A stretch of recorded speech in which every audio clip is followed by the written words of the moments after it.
அருகே சுதந்திர போராட்ட தியாகிகளான மருது சகோதரர்கள் இணைந்து போர் புரிந்த இடமான நடுவாற்று மருதம் பிள்ளையார் கோவிலில் திருவிளக்கு பூஜையில் திரளான பெண்கள் பங்கேற்பு.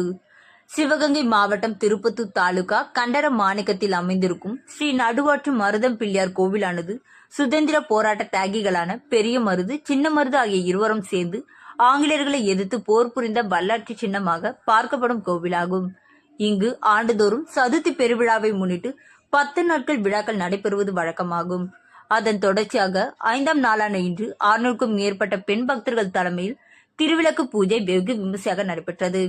முன்னதாக அம்மனுக்கும் விநாயகருக்கும் சிறப்பு அலங்காரமும் தீபாராதனை நிகழ்ச்சியும் நடைபெற்றது.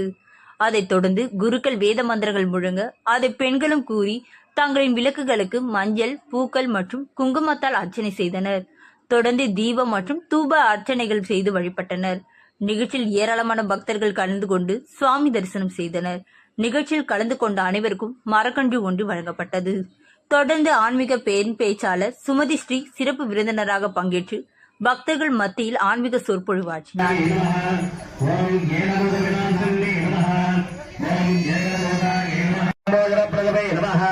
ஓம் அவ்யாகே நமஹ ஓம் லஜ்ஜார்யாகே நமஹ ஓம் லயவர்ஜிதாகே நமஹ ஓம் சர்வவேதாந்தகாம்பரகோமே நமஹ ஓம் சரஸ்வதாயே நமஹ ஓம் சகலாயே நமஹ சமபுஜாயே நமஹ ஓம் கஸ்தூரிதரகாண்டலாயே நமஹ ஓம் ஹரகாத்ஹாயே நமஹ ஓம் சமாயே வஜ்ராயே நமஹ ஓம் சர்வோத்மங்காயே நமஹ ஓம் ஓம் இஷ்டலக்ஷ்மியே போற்றி ஓம் விஜயலக்ஷ்மி ஓம் இந்தலக்ஷ்மி சோமனாயே நமஹ ஓம் லக்ஷ்மணாய பிரியாயே நமஹ ஓம் லக்ஷ்மணாய நமஹ ஓம் லக்ஷ்மணாய நமஹ ஹம்சமந்திராத்த ரூபண்யே நமஹ ஓம் ஹானோபாதான நிர்முக்தே நமஹ ஓம் ஹரிஷண்யே நமஹ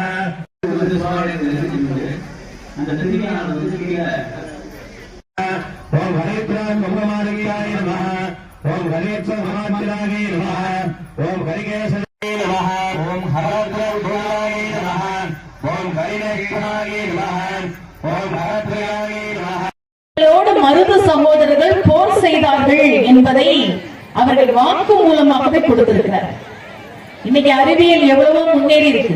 ஆனா அன்றைய காலகட்டத்தில் நவீன ஆயுதங்களை வைத்து இந்த நாட்டின் சுதந்திரத்திற்காக போராடியவர்கள் மருது சகோதரர்கள்.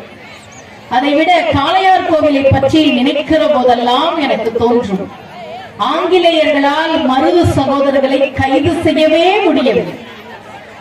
நீங்கள் சரணடையாவிட்டால் காளையார் கோவிலை குண்டு வைத்து தகர்ப்போம் என்று ஆங்கிலேயர் சொன்னதால் தங்கள் கோவிலை காக்க வேண்டும் என்பதற்காக ஆங்கிலேயர்களிடம் சரணடைந்தார்கள். காளையார் கோவிலை பார்ப்பது போல எங்கள் தலை இருக்க வேண்டும் என்று அவர்கள் சொன்னது போல அவர்கள் தலை காளையார் கோவிலை பார்த்தபடி புதைக்கப்பட்டிருக்கிறது என்றால் இந்த மண்ணில் ஆன்மீகம் நிலைத்திருப்பதற்கும் கோவில்கள் காக்கப்படுவதற்கும் நாமெல்லாம் ஆங்கிலேய ஆட்சியிலிருந்து சுதந்திரம் பெற்று சுதந்திரமாக வாழ்வதற்கும் எத்தனை பெரிய தியாகத்தை மருது சகோதரர்கள் செய்திருக்கிறார்கள் என்பதை நான் இந்த நிமிடம் நினைத்து நிகழ்கிறேன்.